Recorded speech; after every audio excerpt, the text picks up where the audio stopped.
Hey everyone, this is Rotary Swing instructor Chris Tyler, and in today's video I want to take some time and show you some recent student success that we had here from Tom, who's been a longtime member of the site.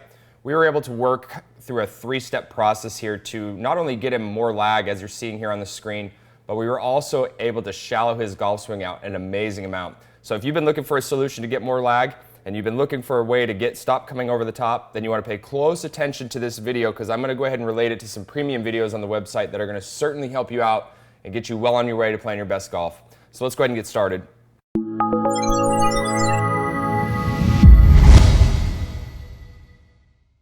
Okay guys, so as I was saying in the opener, I wanted to take a couple minutes and show you some really awesome student success we just recently had with one of our members here, Tom. Tom has been struggling with being over the top and being with a lot of right side dominance actually. And you're going to see over here on the left hand side of the screen, this is the Tom of old. You can see how vertical this club shaft is. It's almost above the right shoulder, quite a bit above the plane line. And now we have the club tracing down the plane line, which is going to make it much easier for us to be able to deliver the golf club down the correct path and also be able to release the club from a proper angle of attack here. So we were able to work through this by identifying the main issue, and that was obviously he's got a lot of right side dominance in there. And so what we had to do here is we actually kind of tied two drills together. We tied the squat to square video, and we tied the lose the right hand, because I wanted him to be able to work and understand how the lower body needs to motor the downswing. So we were able to isolate certain areas of the golf swing and really work hard on driving the golf swing, the downswing especially, with the lower half. And in turn, we started to see the shallowness of the golf swing start to fire up. And then at that point, we were able to start refining what we needed to work on next, and that was going to be the release. So let's go ahead and take a look at this from a face-on perspective, and I'll show you further. Okay guys, so now taking a look at this golf swing from a face-on perspective, what we had to do once we shallowed the golf swing out by working on sequencing the golf swing properly by using the lower body, we had to work on the release. And we came up with a good drill here that was able to kind of tie three moves together. It was the squat to square video, the left hand golf club release drill, which is a phenomenal video as well, and then the lose the right hand. Those three videos basically kind of compiled what we were trying to accomplish with this golf swing. We needed it shallow and we needed to be able to release the club, because when he had as much right side dominance in his golf swing on the way down, he was pushing very, very hard from the right arm, causing the left arm to start, or the left wrist and the left forearm to get really, really tense. And when that left wrist gets really tense, it's not going to want to rotate when we take the right hand off the club completely. So we had to spend some time really kind of shaking out the tension, really working through to feel like the left wrist was staying very supple through the hitting area. And in turn, you're going to see over here on the right hand side of the screen the kind of the drill we worked on. So you're going to see a good squatting move over to the lead side, good shift, right hand starting to come off the club. We've been able to maintain a lot more lag, and then the release looks absolutely fantastic. Very good positions as a whole. So we drilled this quite a few times, and we were able to get some really good results. And we were actually, at the end of the day, we were able to get way more efficient, where we didn't have to feel like we were working so hard.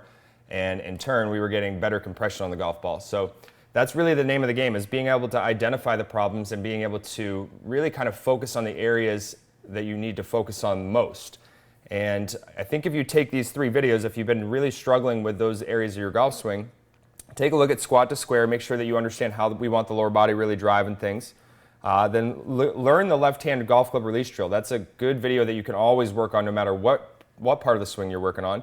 And then the lose the right hand. That's another awesome video that's going to teach you how to get that culprit of causing us all those main issues off the golf club and drive things from the lead side of your body, and you're going to be well on your way to playing much more consistent, more efficient, and more safe golf. All right, guys, so that's our student success story. Let's get out there, let's put it to use, and let's be on our way to playing some good golf. I wish you all the best, and make it a great day. Okay, guys, so those of you that have been joining us on our YouTube channel, I'm going to go ahead and now include a special preview of a bonus video that we have on RotarySwing.com called the left-hand release drill. It's a phenomenal video to teach you how to get more speed, more control than you ever thought you had. And at the end of this video, I'm going to give you a chance to sign up for a free membership to our website that'll help you get access to a lot of our videos that we have, over more than 150 videos with a lot of great instruction content that's going to help you get on your way to playing your best golf. Remember, if you like this video, go ahead and click the like button below. And if you have any questions or comments, please feel free to post those up. Now let's take a look at this new video. You'll see that the club head and butt of the club are in alignment, and the club is released. And there's no effort for me on my part to do this. My hands are soft, just letting the club take over and release at this point while keeping my left wrist flat. And I'll show you face on in just a second. What I want you to see is there's a very big difference between letting the club release, keeping my right shoulder back away from the ball as long as I can, and letting my left hand rotate versus driving my right shoulder into the ball. You can see how much more muscular physical effort it's taking to release the golf club. I'm having to do a lot of rotation through my spine. It's very hard on your body. It's completely unnecessary. When we look at it face on, I'm going to do this very slow at first. I'm coming down, I'm getting my impact alignments from the impact alignments face on video. My left wrist is flat. Notice I got the shaft leaning.